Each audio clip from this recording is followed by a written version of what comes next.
അച്ഛന് ഇതുവരെ നഗരസഭാ ഭരണം അങ്ങനെ ആ ഒരു പൊസിഷനിലേക്ക് എത്തിയിട്ടില്ലല്ലോ. കൗൺസിലറാണ് ആയിരുന്നത്. പക്ഷെ മകൾക്കാണ് ആ വീട്ടിൽ നിന്ന് ആദ്യമായിട്ട് ആ ഒരു ഭാഗ്യം വരുന്നത്. അതൊരു ഞാൻ സത്യം പറയാലോ, അതൊരു വലിയ ദൈവനിയോഗമായിട്ട് തന്നെ കാണുന്നു.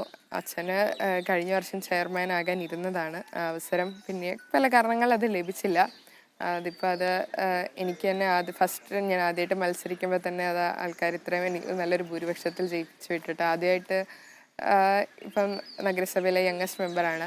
ഇപ്പോൾ ഐ തിങ്ക് ഇന്ത്യയിലെ യങ്ങസ്റ്റ് ആവാൻ പോവുകയാണ് ചെയർപേഴ്സൺ എന്ന നിലയിൽ.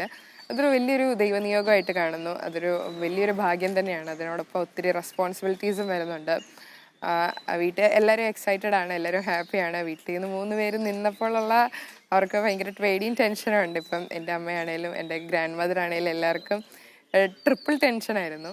അതുപോലെ തന്നെ ഇതൊരു ട്രിപ്പിൾ സന്തോഷം ഉണ്ടാക്കുന്നു.